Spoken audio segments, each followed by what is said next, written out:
three internal martial arts.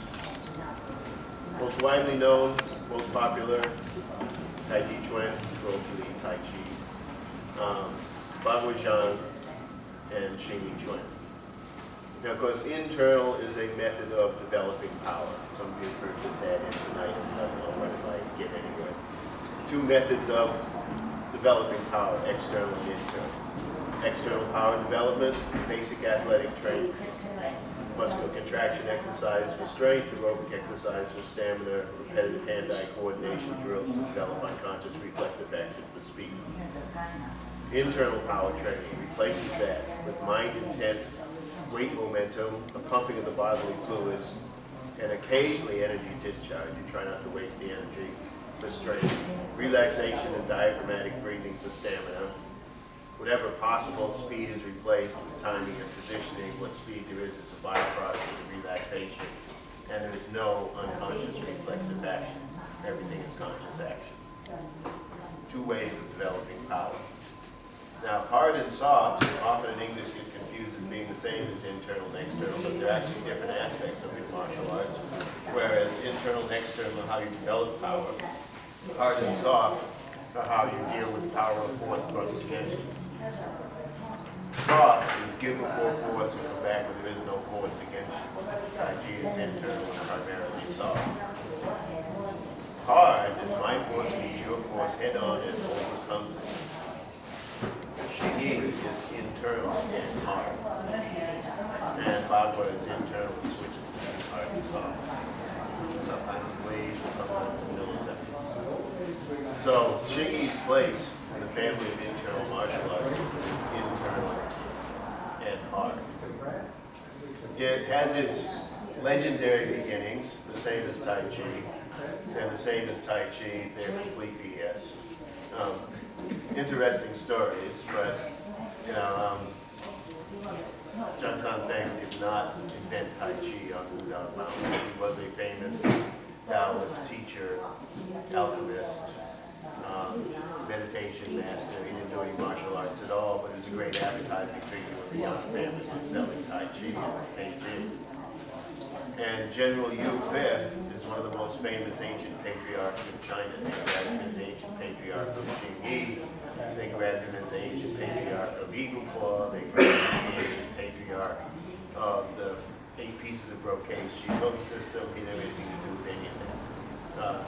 He was a famous general of the Song Dynasty. Song Dynasty, 9, 10, 1100s, between the Tang Dynasty and the Yuan or Mongol Dynasty, the Song Jin dynasties, usually thought of the Qin Dynasty. The Song Dynasty was the Chinese dynasty beset by the Jin people who were relatives of the Manchurians, actually. They were northern warriors, typical northern warriors attacking Chinese farmers. And they actually took northern China and created the Jin dynasty. So there was the northern Song Dynasty and the southern Song Dynasty. And one of the best generals of the Song Dynasty against the Jin was Yu Fei. That's why he originally was famous. He was pretty much the only general who was defeating the Jin.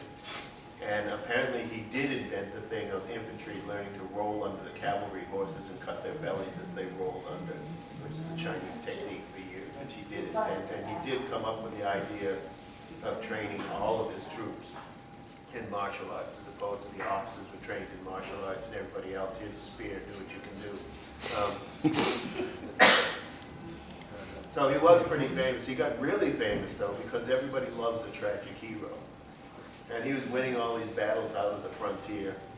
And this minister convinced the emperor that he was going to bring the army in and try and take over it and become the new emperor. And really, this minister was just jealous because he knew that the general would be brought in and become a higher official than he was.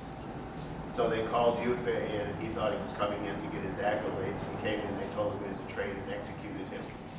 And struck his name from the records and everything. And then about 70 or 80 years later, somebody stumbles onto a letter that this minister had written to somebody explaining how he and his wife had thought this whole thing up to maintain their power in the capital.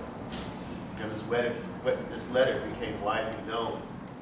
So Yu Fei suddenly became a hero again. And there was to this day, there's statues of him all over. He's one of the greatest heroes ever because the tragic hero who was a completely loyal officer who was executed for treason completely unjustly. And in fact, somewhere, I haven't found it myself, but somewhere near where he lived, there's a statue of Yu Fei with a statue of the minister and his wife kneeling below him. And the legend is that the statue of Yu Fei is original, but they have to keep redoing the faces every 100 years or so on the minister and his wife, because so many people come and spit on them that it wears it away over 100 years or so. So Yu Fei is the famous legendary founder of Xing Yi, who actually had nothing to do with Xing Yi. And in fact, he was only picked up as a legendary founder around the 3rd generation. The actual founders originally used the standard God, or I learned it from some Taoist somewhere. But by the 3rd generation, that was getting a little old, so somebody said, let's use Yu Fei. Everybody learns Yu Fei. So you'll still read stories about how Luoneng found a manual written by Yu Fei. And Yu Fei's a great story, but actually had nothing to do with Xing Yi.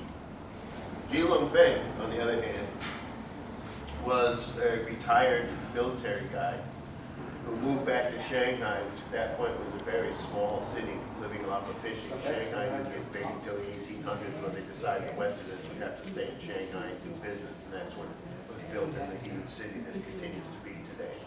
But it's from the small city of Shanghai, and he retired after his military career. He went home and he created this martial art where he took the basic standard military footwork of spear, which is why you'll see the footwork from Xing Yi appearing in numerous other martial arts. It's old spear footwork.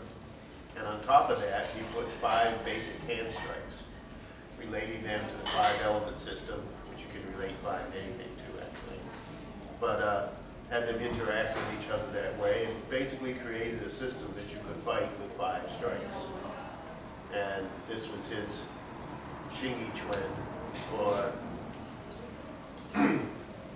5-form fist, mind-form fist it was called because of the internal content of no unconscious reflexive action. So your mind coordinated with your posture, your form, and the name of the stuff is mind-form fist. And then you have the Wu Xing of Xing Yi Quan, which is the 5 elements, which are your basic techniques. And that's pretty much what he did with it. He created these basic techniques. And perhaps he did a few of the animal forms. Nobody knows for sure, but perhaps he did. And he had 2 main students, one of whom was Master Li, who we don't know too much about because he went up to, he theoretically was a martial artist who posed as a servant in Luoneng's house and watched him for 3 years, and then went and said, gee, I'm sorry, I've been actually doing this, but look, I've learned this, and I really want to learn the rest of it. And Luoneng, being a pretty good guy, yeah, well, that's okay, I can train you. And then when he got good, he said he could go home and teach. And Ma went home to Henan province, which, by the way, is where Chen Village and Shaolin Temple are. It's a hotbed of martial arts in general, that province. And he went home and then he started Luoneng and Xingyiquan, which Henan Xingyi is not really that well known. It never spread that far. And actually, the only story that I liked out of that was his top student was named Ma, also named Ma San Yun. And he was kind of interesting. He was a challenge match fighter. And after killing 40 or 50 guys, he started getting real nervous about 40 or 50 families hating his guts. And in fact, he was turned into like a general nervous wreck. And he was famous for being able to do the dragon move and go 10 or 15 feet laterally. And one day he was in a tea house and he saw one of the families coming to get him. And he did his famous dragon move to escape. And he misjudged things and rammed his head in the corner of a metal table and crushed his skull and killed himself. And little cat back there wasn't anyone after him, but just a paranoid delusion to start with. So I kind of like that story. But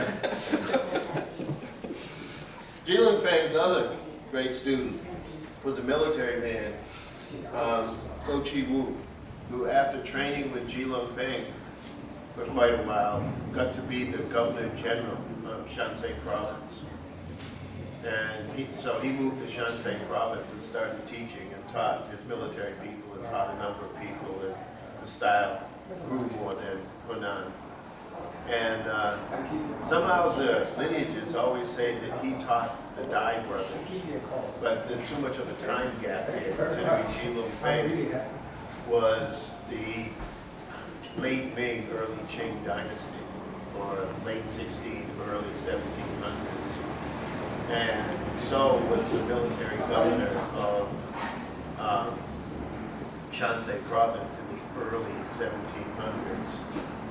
And the Dai brothers were teaching in the early to mid 1800s, so obviously there was somebody between him and the Dai brothers. And although no one ever says who, and people act like they studied directly with the Dai brothers, after they'd been teaching for a while, they took on an older student, a guy in his 40s, named Li Rengnan. And he was this very serious student and worked really hard. But they kind of just said, well, he's older, who knows what he'll get. And they taught him just Santi and split, kind of through styles. And they were doing this, but then their mother had a big birthday party. They brought people to demonstrate. And he was really, really good at Santi and splitting, so they brought him in to demonstrate this. And their mother liked the old guy. He's an older guy. He's obviously working really hard, a very serious student. So in front of the entire birthday party, she gave her sons a really hard time, but only teaching him that much. And I was the best, most loyal, hardworking student they had. How could they denigrate him by just teaching this? And ripped him up in front of everybody, which was fairly rough for them, considering the social wars of China.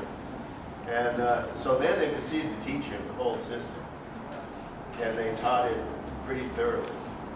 And he went on, being their best student, he got it really well. And then he went back to his home in Hebei province and proceeded to become the greatest teacher of Xing Yi. And in fact, our teacher, Liu Jingru, was telling us this time that as far as the Beijing people are concerned, Xing Yi as it stands today really started with Li Rengnan. That Li Rengnan created the animals, or most of them. Li Rengnan created the linking forms. Li Rengnan straightened it out into internal posture. According to Liu, the Dai brothers, Xing Yi was kind of a really closed-in thing, kind of like Pak Mei or a Southern Dragon. And it was Li Rengnan that straightened it up and gave it what we would know as internal posture today. And they consider, in Beijing, the Hebei Xing Yi people in Beijing consider Li Rengnan to be really the founder of what we see as Xing Yi Quan today. Li Rengnan taught a number of really great students. Among them was Guo Yunshun, the Divine Crushing Fist, the most famous Xing Yi fighter of all times. Guo Yunshun was this fairly quick-tempered young man who got really, really good at Xing Yi Quan, and became a bounty hunter when bounty hunting was kind of strange in China. You could do anything you wanted but kill the guy and bring him in. But if you happen to kill him, you could be busted for murder and get your own head chopped off. And one day, Guo Yunshun was after this bandit, and he traced him down just as he was robbing a cargo caravan. And the guy was proceeding to beat up all the cargo guards. And over the hill comes Guo Yunshun, comes down, flattens the guy. Guy's there, he turns around, the guards are all thanking him and whatnot. And all of a sudden the guy jumps up with a knife and comes at him. And Guo turns around real quick, hits him, and kills him. So they have a trial. He's supposed to get executed, but the wagon people come in and go, look, he saved us. It was an accident. We would have been robbed and killed without him and whatnot. So they decide to take it easy on him, and they just give him 3 years instead of killing him. And for 3 years, he's wearing these shackles that allow his feet to only separate a certain amount. And he practices his half-step crushing fist. And he gets it to the point where he figures he can beat anybody with his half-step crushing fist. And Finally, he gets out of jail, and like most ex-cons, he has no money, doesn't have too many connections.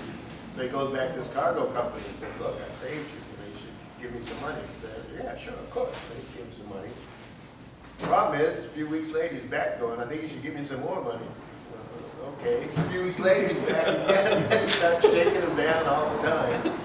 So finally, they go to the teacher, Lee Rang-nan, and go, look, you know, we were happy to pay you guys for helping us, but now he's shaking us down to the point he's going to drive us out of business. Can you do anything about this?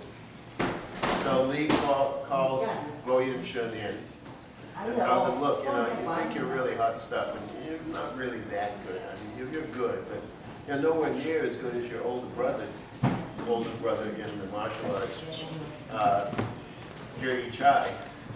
And what? I don't bet him. He said, no.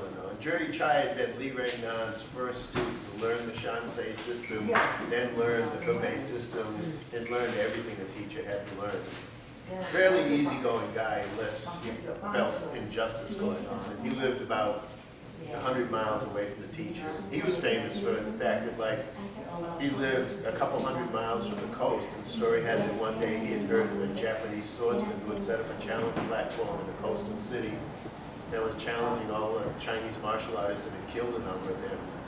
And the story has it that he grabbed his sword when he heard this and started walking the 200 miles, walked straight up to the platform where the guy was with no rest at all, took on this Japanese samurai, and the samurai does his huge fast attack thing, and Jerry Chai diagonal steps and ends up behind him with his sword against his kidney. Now he could have run him through and killed him.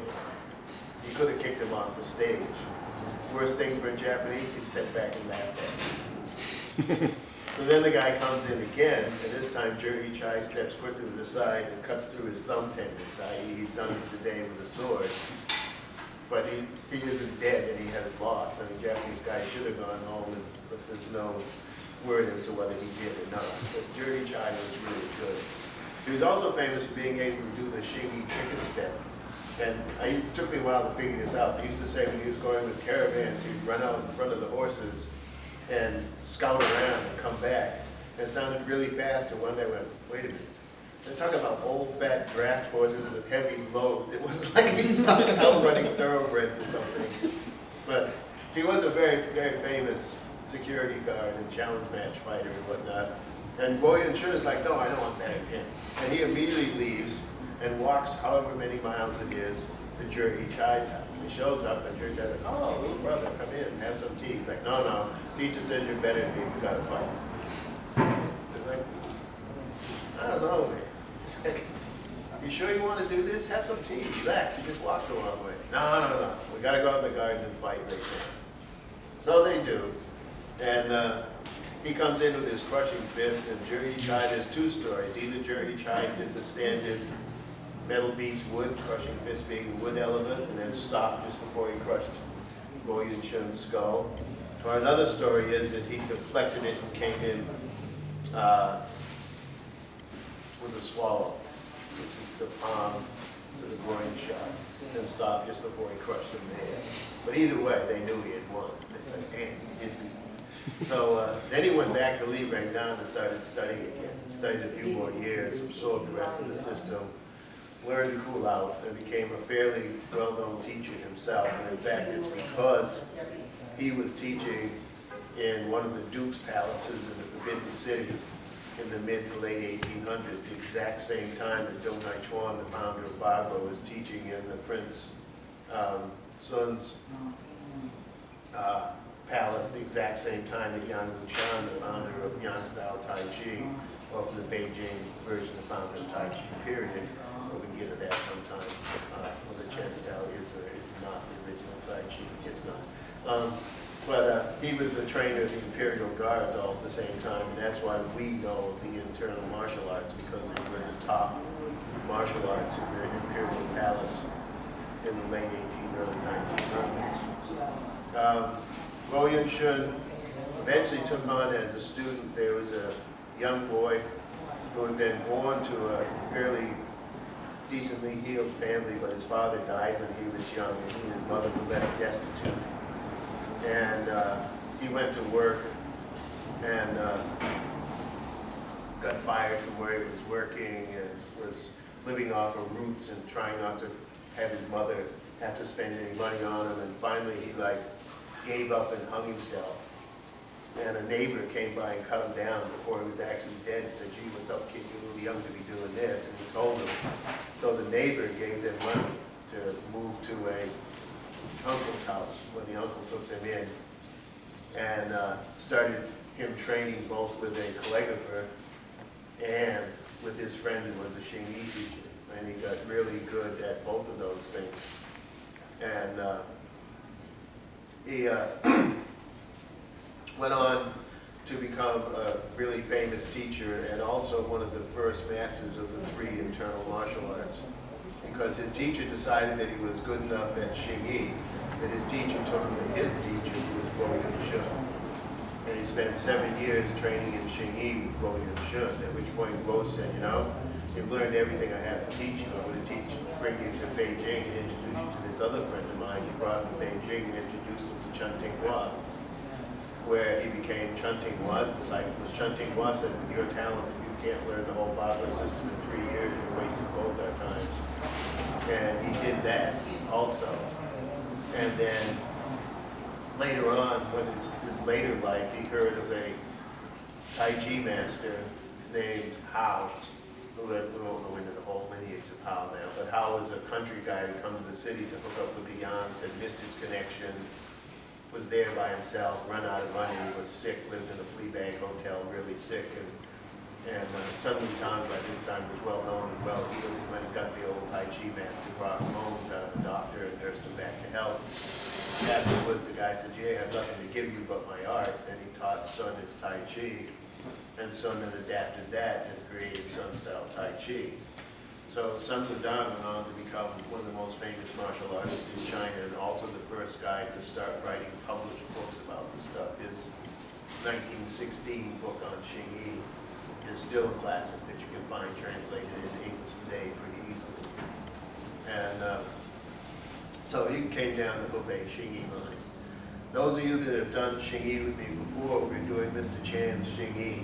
Although Mr. Chan was a little vague about his teachers, he studied in South China and in the Philippines. When we looked at Sun Wukong's book, it became obvious that it was Sun Wukong's Xing Yi. Who the people were between Sun Wukong and Mr. Chan, I have no idea. But everything that we had done with that was Sun Wukong Xing Yi, coming from Li Rengnan to Guo Yunshun to Sun Wukong to whoever to B.P. Chan. Now, Li Rengnan also taught a guy named Liu Qilan, who went on to be the big teacher in Shen County. And Shen County, a little northwest of Beijing, was a hotbed of martial arts in general. A lot of the famous guys in Beijing and Tianjin actually came from Shen County. The story with Shen County was it was kind of mountainous with winding roads through it, and it was the entryway out and the ending way in of the Silk Road. So there were a lot of really well-laden caravans going through there. And it became, what would happen was there was a lot of security guards from there that would protect the caravans, and there were a lot of bandits there that would rob the caravans.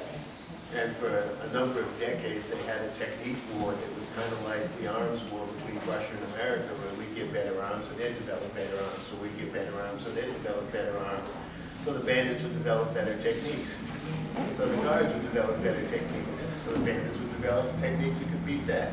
And the guards would develop techniques that would beat that, and ended up with really high-level martial arts coming out of Shen County. And that's where Li Rengnan and Liu Qilan were teaching. And Liu Qilan taught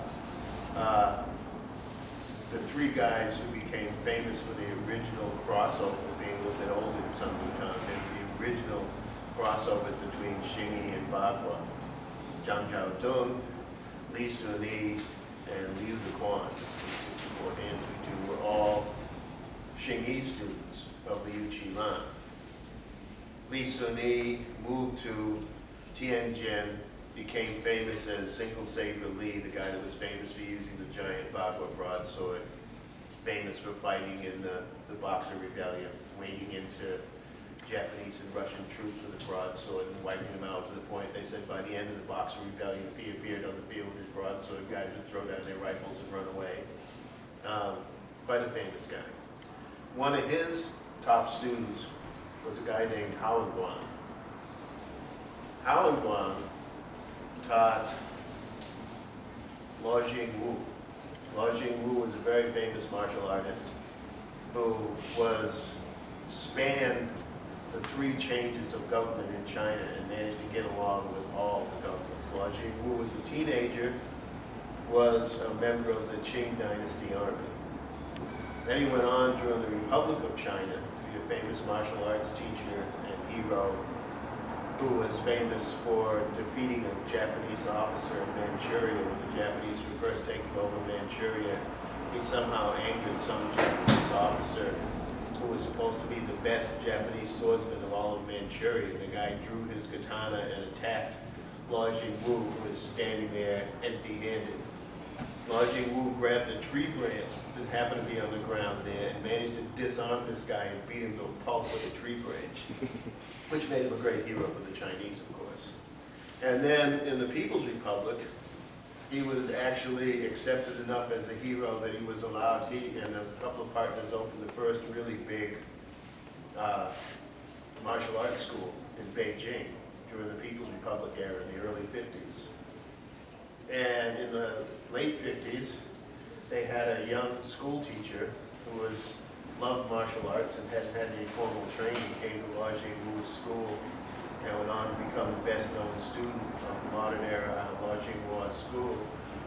And that is Liu Jingru, mine and Tina's teacher, and that's who Xing Yi will be working on today. So the difference with what we have done before was it's all Hubei Xing Yi. It all comes down from Li Reng Nan, but where we were doing the Li Reng Nan, Guo Yun Shun, Sun Wutang line, we're now working on the Li Reng Nan, Liu Qi Lan, Li Sun Yi line. So it's very similar. They're basically the same style, but they have slight differences that, of course, work their way down through the teachers. So that's what we'll be working on today, is the differences in the basic 5 elements of Li Sun Yi as opposed to the basic 5 elements of Sun Wutang. Questions? Comments?